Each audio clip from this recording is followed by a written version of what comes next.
Last night, a brief thing, you called in because there was some kind of mix-up and you couldn't make it yesterday, but you're here now, so we want to pick up kind of from where we left off and not cover the same grounds. We talked about UFOs and quite a few things last night. You covered a lot of things. You got to the beginning of the trilateral list. You got a little bit into the line of child murders. You got into the a little bit about UFOs, a little bit about women. So you covered a lot as it was.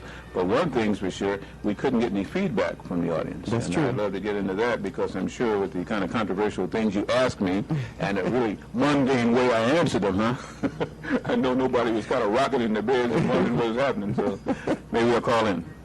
Okay, we'll give them the opportunity to do that. Let's give them a little bit more to think about. I see one of your topics is the electronic diseases. Mm-hmm. And that interests me because I worked with a brother for the city of Atlanta, and he did a study one time on the effect of radar dishes and all that kind of stuff on people. Mm-hmm. And I was amazed. I didn't know, all of the things that it caused to go wrong. And now we're surrounded by electronic devices, electronic security, electronic this, electronic that, all in our houses. What kind of diseases, Well, that's the whole thing, and in fact, I would love to, I'm a researcher too. That's where it starts out. I start out researching a subject, and then I just get involved with it, and because of knowing so many people, they feed me things, and then, it goes on. But electronic diseases, one of the major channels, of course, I won't even go into all of that, had a special on it for a while. They didn't begin to carry it far enough. What they're finding out is that we live in a sea of electromagnetism. The planet is a creature, a live creature, I would say, that has just electromagnetic fields. They have what they call grid fields. Mm-hmm. Energy is flowing from the Earth to the Earth. Every time you see lightning, of course, it's a discharge either from a positive passing cloud, which then pulls negative energy up, or vice versa, a negative charge out to a negative cloud up from a positive ground. We live in a sea of energy. And when we have planes flying through the air, we have radio stations broadcasting, we have TV stations broadcasting, we have microwave ovens, we have refrigerators, which people take, inconsequentially because every home has one. But you have coils in the back there again, and you have refrigerating units using sometimes, again, Freon, per se. Anytime you have a microwave oven in your home or in your kitchen, and you set it anywhere within 20 feet of a refrigerator with those with the Freon flowing through again, there's a jump. And that energy bleeds off into that, gets into the ice making, into the water making. Again, you eat it, you drink it. The same thing with microwaves, of course. The reason why they cook so much is because they use sound, and they speed up the rate of sound. Well, sound, of course, then fries these foods, whatever it is, from the inside out. And, of course, it fills them with radiation right there. They had a big scandal about microwave ovens before they released it, and the companies that they did releasing, they said that they'd got it down to a plus 2 factor, which meant they didn't stop it entirely, but it was a negative type of a thing. It wouldn't be too harmful, so they said. But they have given counts on foods that have been microwaved for rad units, and you can actually count the rad units in microwave foods. So, it goes on and on. Or you pick up a telephone. I've been telling my friends not to eat their food. I take those microwave ovens away. They're not good. It's not good eating that food from it. If that was just the one thing, and our body's immune systems could fight it, great. But then we get the common telephone, which we always use. Now, that's supposed to be very good. And then we get the alarm clock. Okay, well, I do too. But I'm just saying, again, that's why I say that the human system must be very strong. We got the alarm clock that goes off again, especially if it's electric. Well, all of these things plug right into what? Wall units. All of these go to a common pole or ground. The energy jumps past that, and it's just as broken down either with a transformer or with a built-in circuit breaker, and this is the only thing that stops these pulses from coming right into you. So you have constantly energy flows. But where you have 2 of these energy lines crossing anywhere, then you get something that's released that can be radioactive or so. Worse than that, you get along the highways and byways these big overhead tension wires. You have, I've doing a lot of driving on the highways, and you have all of these lines that are coming into power stations and power grids. Well, there's a field of energy around that when your car passes through it, and in fact, if you want to note something, get near one of them, go under one of them, and watch the little woodpecker-like sound that hit the top of your car or your van or so on like that. Well, that is actually electromagnetic energy that is not stopping at the hood of your car. It's entering into your body, okay? And if you notice sometimes jumping around, you pass by a TV set. If it doesn't have a good ground on it or so, you see the picture wave, okay? That's because it's bleeding off of you. You can take on a phone that's kind of dead or anything with the battery dead, hold it for a while, and the sound will come up. Why? Because it's working through your electromagnetic field. So as I say, it's just a constant thing. We're bombarded constantly by electromagnetic frequencies. We don't even begin to understand how that accumulates in the body, or potentially is very disruptive to the neuron centers of the brain, can short circuit, and they've even found now, they've made movies to kind of show this, but people don't think that it can jump past the movie stage, where they're certain sensitive and so that people can be programmed, whereas a telephone call or a subliminal on a TV set can set you off to do things you don't even remember. And somebody says, oh, not me. They've proven you can actually be hypnotized by watching TV, and that's why in many cases they have experimented. People will go to sleep watching TV purposely because they will give a certain metric beat or a certain known beat that matches either the heart rate or some alpha stage that the brain will get into, and pretty soon you're mesmerized. They had things in, I'm still talking about electronic diseases, but I'm kind of shifting over to subliminals. They have had things in the movies where certain tracks in movies, this one that everybody freaked out over, I can't think now where, can't think of the name of this one now, The Exorcist. Exorcist 1, they tried new techniques. And there was a whole subliminal scene there again where this girl is vomiting up and so on and so forth again, where they said again, be afraid, where they said, this is ghastly. And before the scene came in, they had them peek. Everybody responded pretty much the same way. They had an 85 response unit for the people that just went berserk off of it. That's why the movie sold. And in fact, the guy that was part of that it was proven as part of the Illuminati, the director of that daggone movie. So it just goes on and on and on. But electronic diseases simply means that we have no way of understanding how to take radiation out of our bodies. There are certain herbs and things that can help that. We don't even know how to set up fields, even using basic things as some plants that have deep roots to pull that radiation down, putting that between your TV set and yourself. But other than that, we're exposed to all kind of things, and the end result is with AIDS and cancer and the rest that we get kind of sick and don't even know that one of our attacks might be electronic diseases. Serious thing. I notice the thing that happens to me a lot is when I'm driving and I go beneath a street light, sometimes they go out. Oh? A lot. That's heavy. Huh? You got some psychic power going there, huh? You can't say it's a car. Okay. Other cars don't go out when they go on the street light.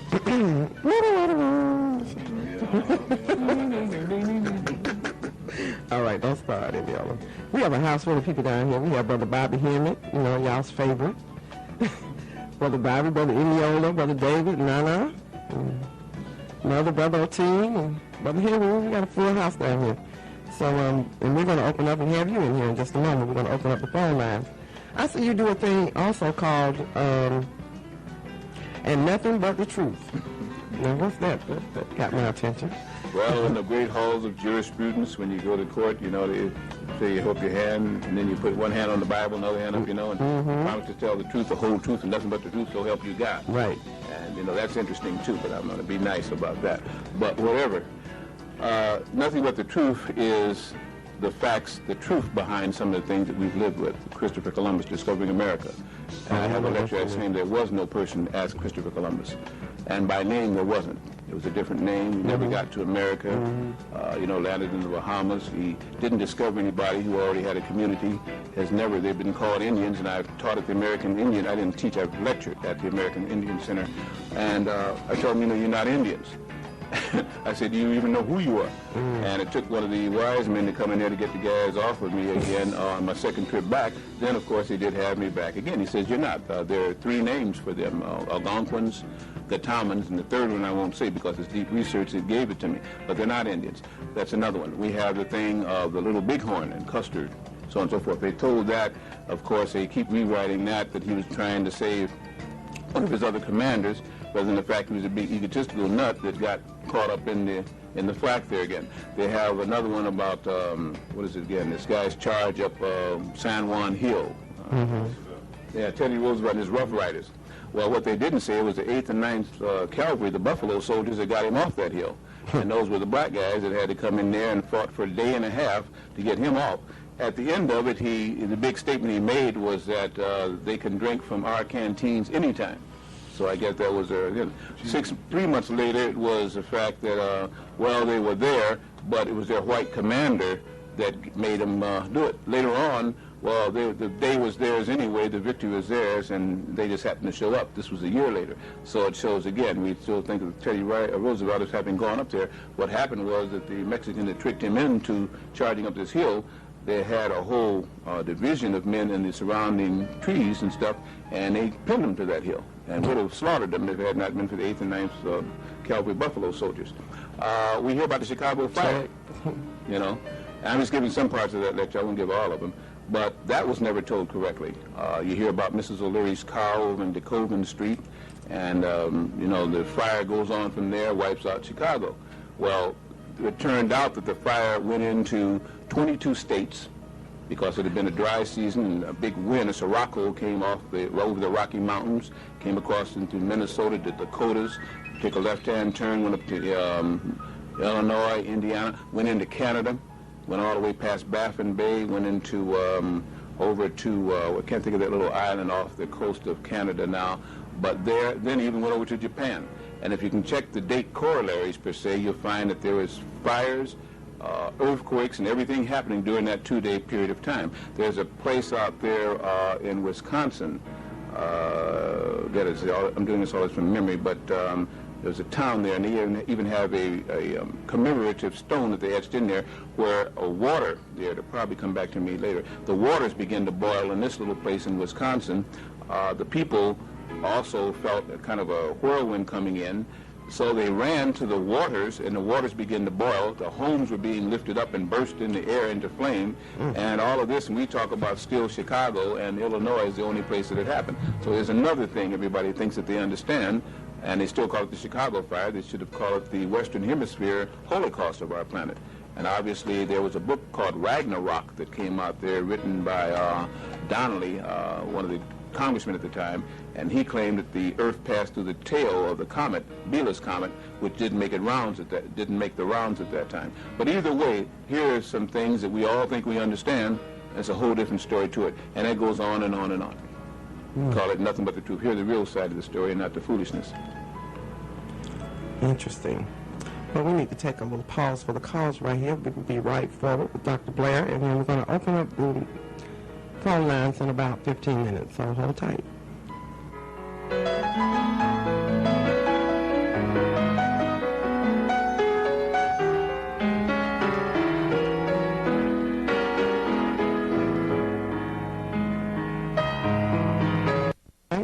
WRFG Atlanta.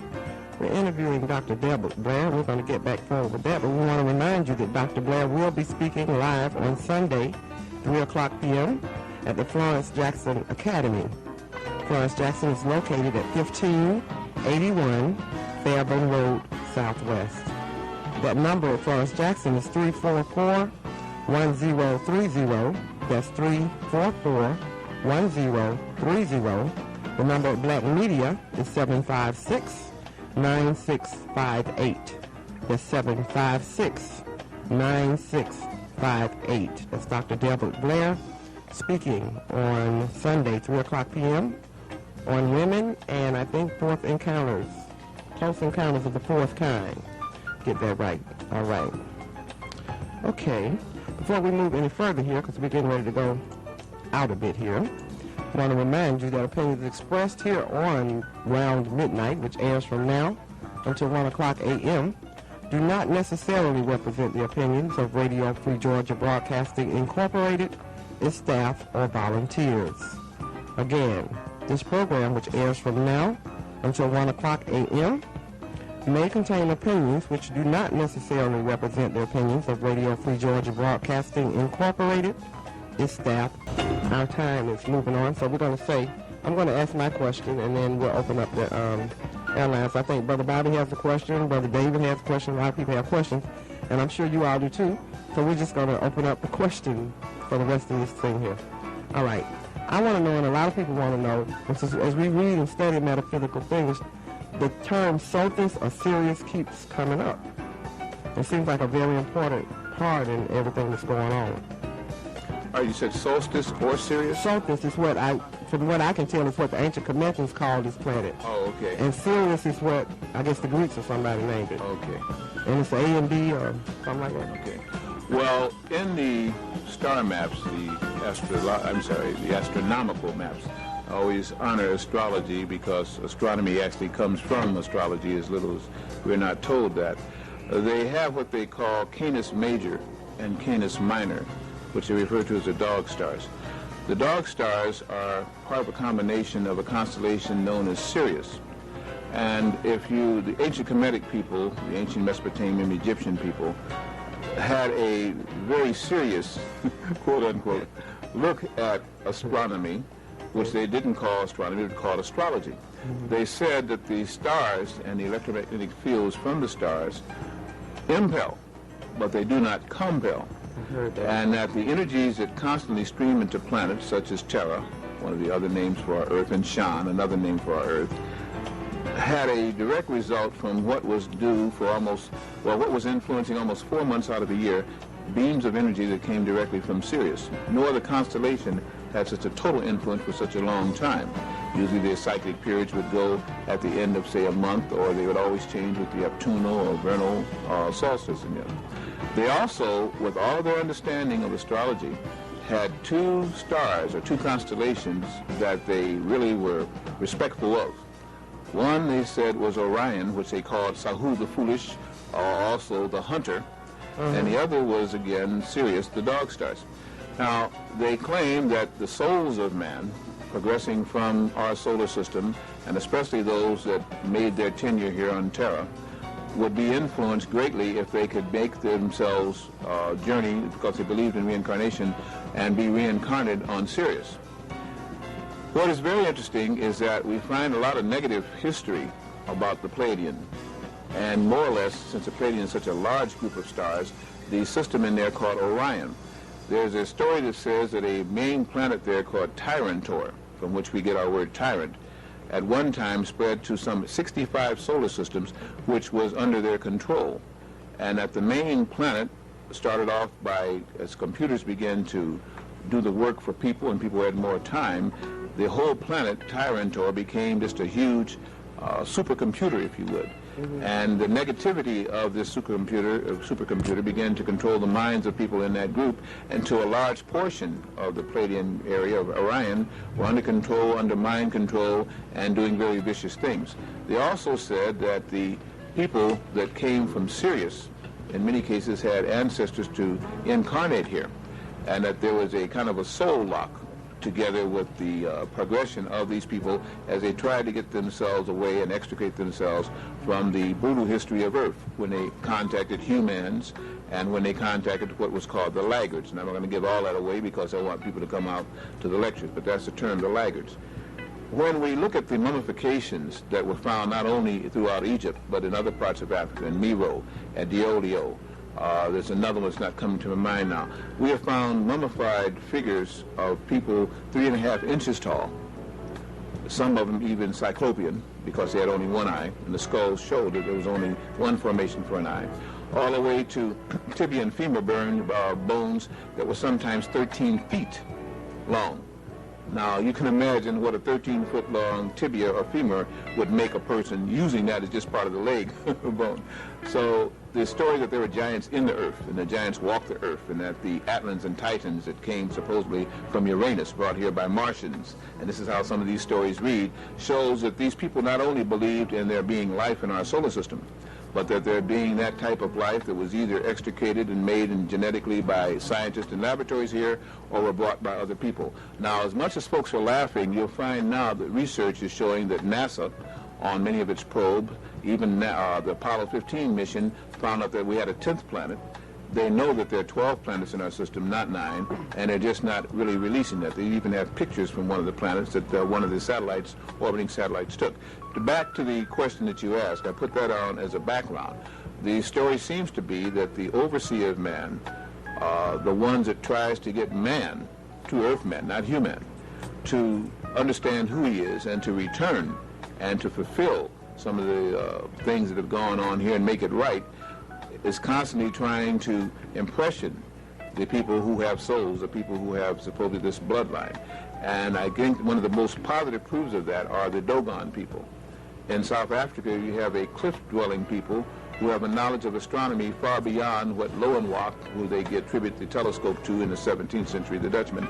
Long before this, these people have understood terminology. The fact that they say that they want to go to the dogs, and we use the term going to the dogs, simply that's what they said. If they lived right, and they were right, that their souls would migrate to Canis Major, Canis Minor, the dog stars. They even knew that the main star there had a companion which caused perturbations. They have an elongated orbit, which means, again, something is affecting this big star cluster because it's another thing almost as powerful. And they even said they had a name for it. They called it Sogolu. And they said it was made of metal. Now, why would a people backward, supposedly savage, dumb, ignorant people understand about metallurgy, understand about orbital path of distant constellations and binary star systems, again, when the telescopes that the Dutchmen there couldn't even show it? So it shows again that in Africa, that amongst these people has been a story that has been handed down for so long that they take it as a way of life. It is just now the discoverers who find this amazing, and as soon as they discover something, they hide it. And they begin to try and denigrate and degrade these people for their consciousness. The story seems to be that Sirius is our benefactor and savior, and the one we have to look out seems to come from Orion or the Pleiadian group.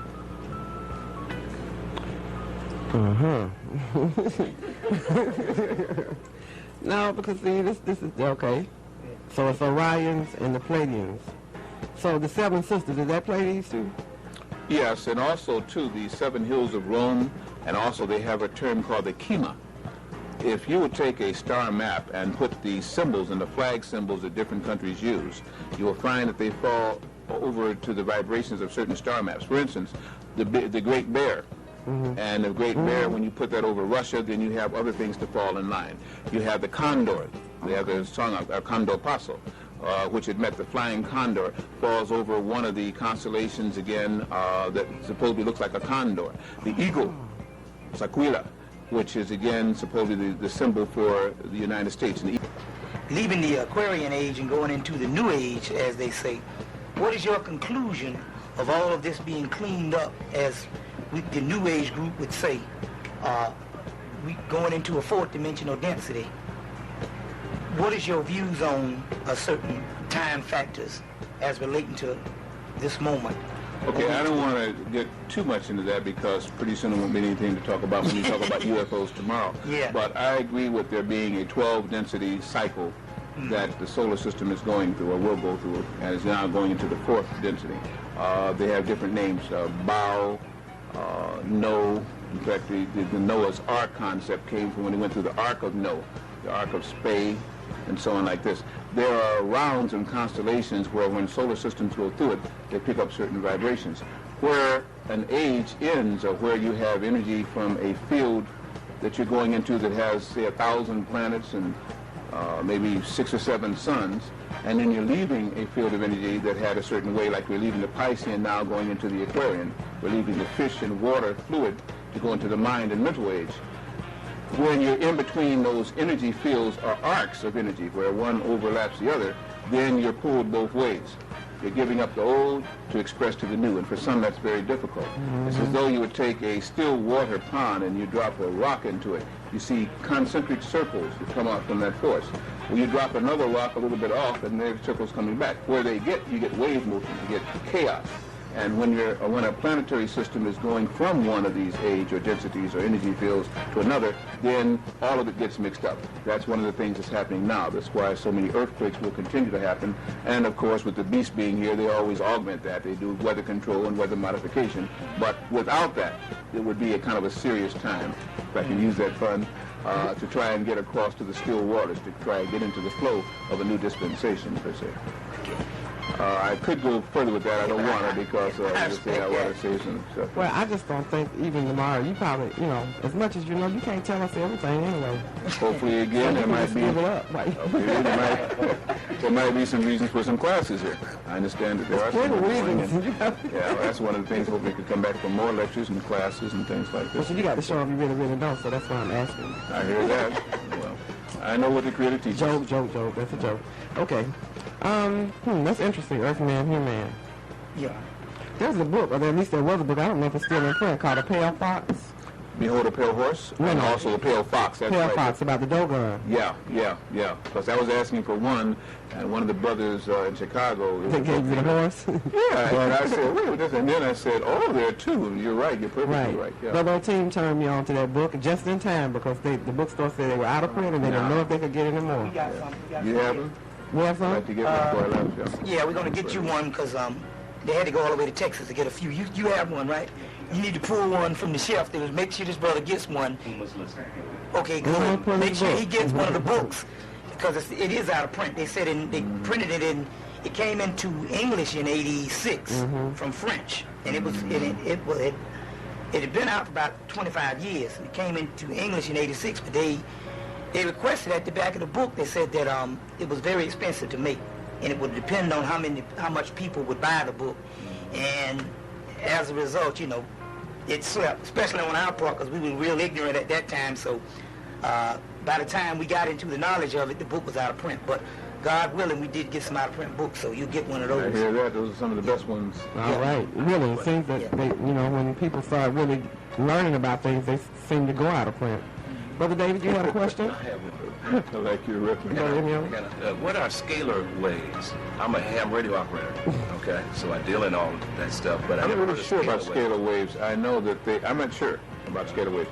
Would it be in a megahertz ratio? You're talking about hertz waves, or? Because I play in that with my ham radio, okay? With ham radio, we do it all. Well, like radio stations, they're calibrated to certain frequencies using megahertz and hertz. Yeah. Big, powerful stations go into megahertz, 50,000 watts of clear station.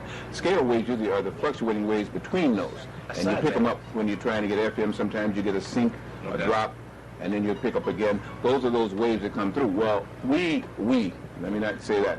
They ignore those waves and try to broadcast past them. The sequence up. Those waves, however, they appeal to the, to the psychic senses. They say that the brain in certain states, in delta, will give off the same kind of waves, only they don't pulse as much. The frequency is less. And when you really get into that, then supposedly you're able to astral project, you're able to be intuitive and cognizant, and therefore this is one of the reasons why they don't work that very much. Well, the reason they have reproduced them artificially. Okay, the reason I asked because I've twice. Bill Cooper mentioned scalar waves, and I was watching some movie with my son, and in this movie they talk about scalar waves, and I think there's something to this. I don't know.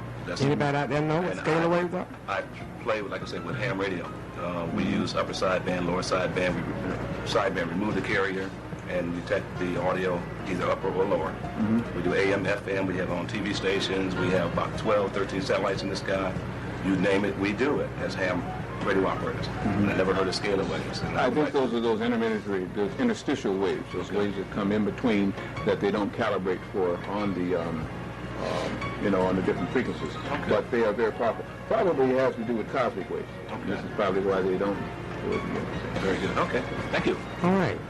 Brother David, have a question? If you have a question, you can call us at 523-8989.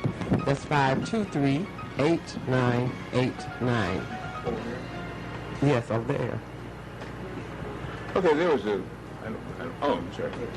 Oh, Dr. Blair, what I wanted to ask you was concerning solar energy as an alternative source of energy in the future, and what role it could play as far as radiation and the diseases and eliminating those problems. Will solar energy do that, and how will it do that again? Solar energy, to me, is free energy. And there have been a number of men who have researched that. Granville Woods, the black man, I like to mention that because the black men never get named when it gets into historical things, done scientifically. But Nikola Tesla is another one who, was it Worrell Keeley, Rudolf Steiner.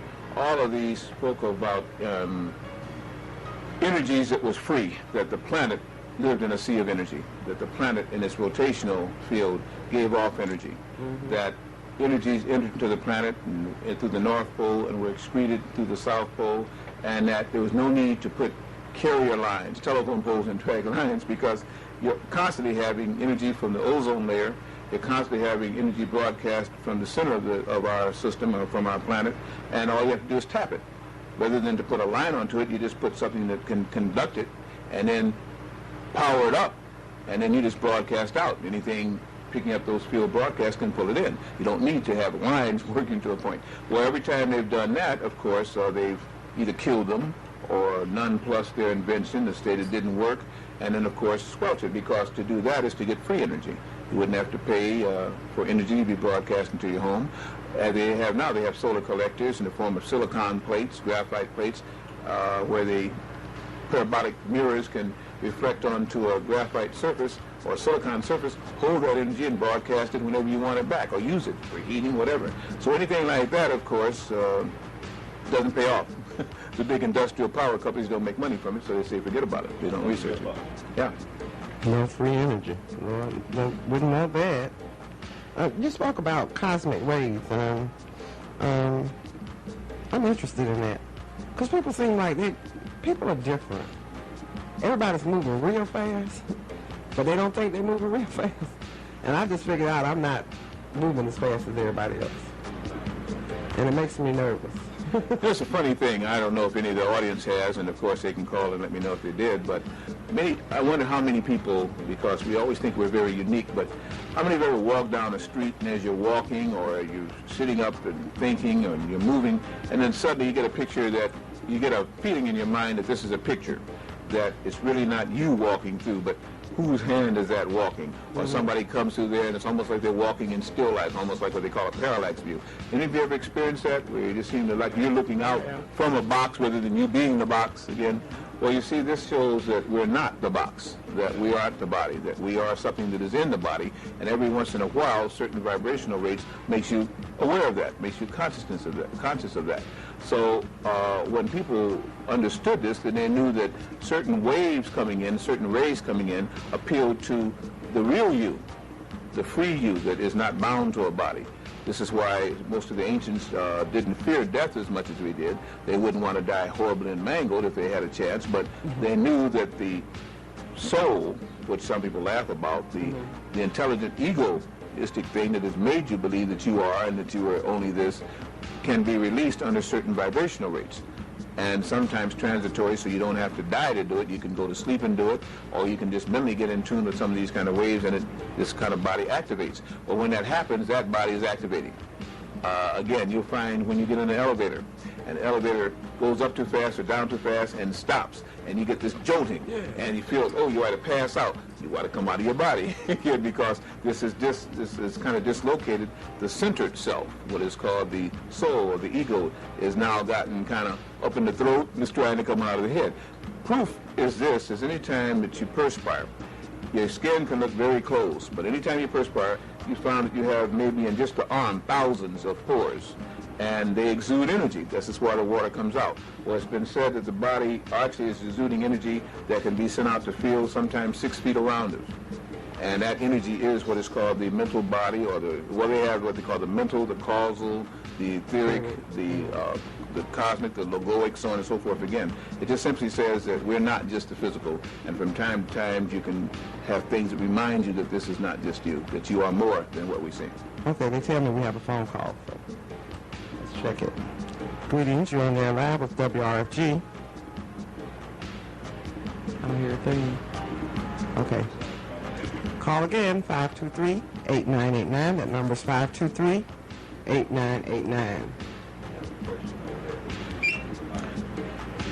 Okay, the question somebody called in, see if I understand. What is hue? Wait, here we go. We'll do that one next. This person here for a long time. Greetings, you're on there live with WRFG. Oh. Greetings. Hello. Okay, y'all. I don't know. You know, so often these phones don't work. Greetings, you're on there live with WRFG. Okay. Okay, we're not on trip out. All right, excuse me, go ahead with your question, because Yeah, I'm trying to make sure. they did some kind of live remote thing here today. I don't even know if the phone lines are working. So. Well, somebody's calling, that's for sure. Something is saying here, what is hue as referred to human? The caller was always known hue to mean, I don't know whether it says slade coal, is it shade coal or slade coal again per se?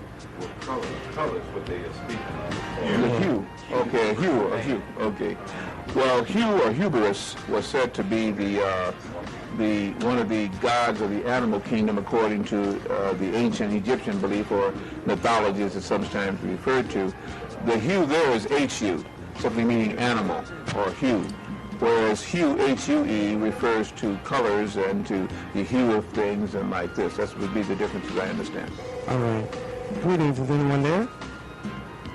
Greetings, you're on there live with WRFG. This is not working, Abdul. Keep talking with this. All right. Abdul's going to get it. All the way down the street, no. Up front. Huh? Okay. Well, anyway, the calls are coming in, that's for sure. And they're coming in. All right, let's try it again. Greetings, you're on... Hello? Okay. Greetings, you're on there live with WRFG. Yes, my name is Lucius Smith. All right, Lucius. Okay, I have a question The on... mic is on. No, I think it's what happened. It might be feeding off the mic if it's on. Okay, Dr. Blair, he spoke on a lecture about Atlantis. And he was speaking about the grafting, about how the ancients went into the molecular structure of plants and different animals and made certain beasts. And I wanted to hear more about that.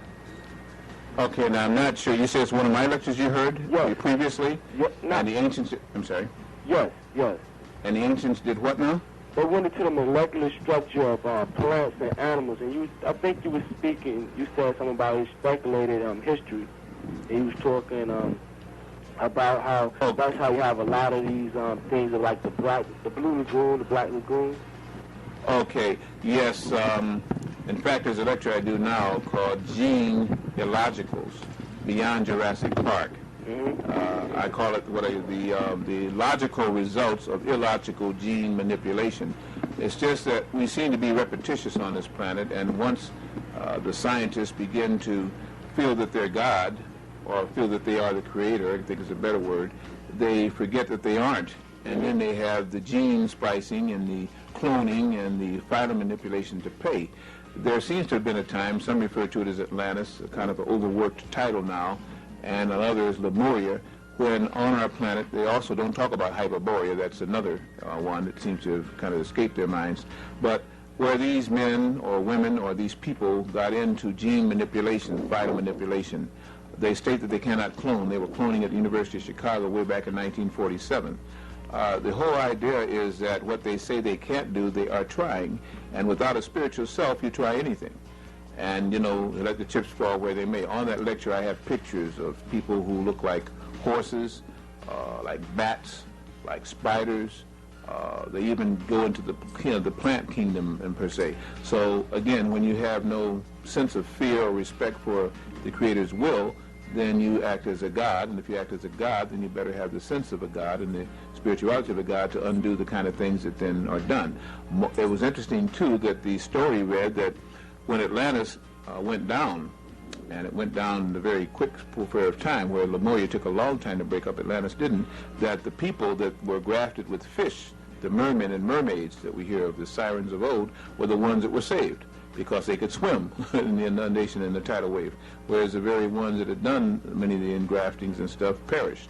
So the stories are there. It's a matter of belief. It's a matter of research. It's a matter of what truth you would hold. Okay. All right, thanks. Hope you come out tomorrow. Yes, I will. Thank you. All right, we'll be looking forward to you. All right. The number is 523-8989. It is working, so 523-8989 is the number. Okay. Greetings, you're on there live with WRFG. Yes, sir. I have a question for the doctor. All right. Okay, now I'm calling from Athens, Georgia, right? All right. And I'm kind of picking you up. You're fading in and out. All right. Okay. But what I want to know is, like, the brother has come all the way from Chicago, and he's withholding his knowledge. He's saying, well, I don't want to get into that. Come on to the lecture. You know, and I think it's wrong for him to withhold that knowledge from us if we can't make it to the lecture. I mean, maybe I'm wrong, but that's how I feel. And when you're asking questions, he's saying, I don't want to get into that because you need to come to the lecture. I mean, knowledge is knowledge. You're not going to run out of knowledge. You know what I'm saying? It's the truth, and it's going to be repeating itself. Whatever he says, he's not going to change what he's saying. So I think he should give it up. Brother, you sure don't express yourself well, do you? That is a joke, brother. Please don't come down from Athens to get me now. No, I'm just... all I'm saying is this, brother. I give it up all. I've been giving it up for 2 million times and have not ever been paid what I deserve for it. But it's a matter of what I chose to do. The Creator's knowledge is limitless. Mine is limited. And if you give off, again, I find with my people, if I give off everything I know, then next thing I'm on the breadline trying to also sustain myself. Well, I mind doing that for a while, but I don't want to do it as a vocation. Well, I mean, let me finish now. Okay. Let me finish, and then I will, you know, if Aphrodite will allow me, I'll let you express yourself again. I have tapes out all over the United States, and I understand parts of the world. I have received royalties of money from about maybe 9% of it. I'm always giving it up. And all I'm saying is, since I did come down here, since people have sponsored me, if the people are here, again, they should come out, hear it firsthand. So therefore, if I say everything now, there's nothing for them to say. Have I shared any information you think of worth so far that you've heard? Right, you are sharing information. That's what I'm saying. But I mean, here in Atlanta, I don't know if you've been to Atlanta now, but the people will show up. You know, I'm just not able to come out tomorrow. You know. Well, I'm not holding back a lot. I've held back the 2 topics I'm talking about. I talk on a number of topics, and I've shared freely that. And if you want to ask a question about that, or if you want to make a statement and let me kind of, you know, interface with you, then we can do that too. You know, I just wanted to make a comment. You know, I mean, I think you're a heavy brother. You know, all praises due to brothers like you for putting out the knowledge. But I you know, just keep talking, brother. You know, and don't stop. Also help me to get down to Athens, Georgia, and speak there, okay? Yeah, we'd like to bring you down there, but there's going to be brothers from up here going down, and I might try and get a ride if I can. Okay, again, where you have schools and colleges, this is the one they have funds still set up, even though they don't contract a lot of black speakers. You know, tap into that. I can come down there and speak for that. Okay. But I'm trying to give it up. I can only give up so much again, but like I say, if you got a specific question or so, I appreciate it. Okay. No, I just wanted to make a comment. All right. Thank you. All right. Well. Okay. You're hot. I forgot where I am. I'm around midnight. Greetings. We're on the air live with WRFG. How are you doing? My name's Terrell.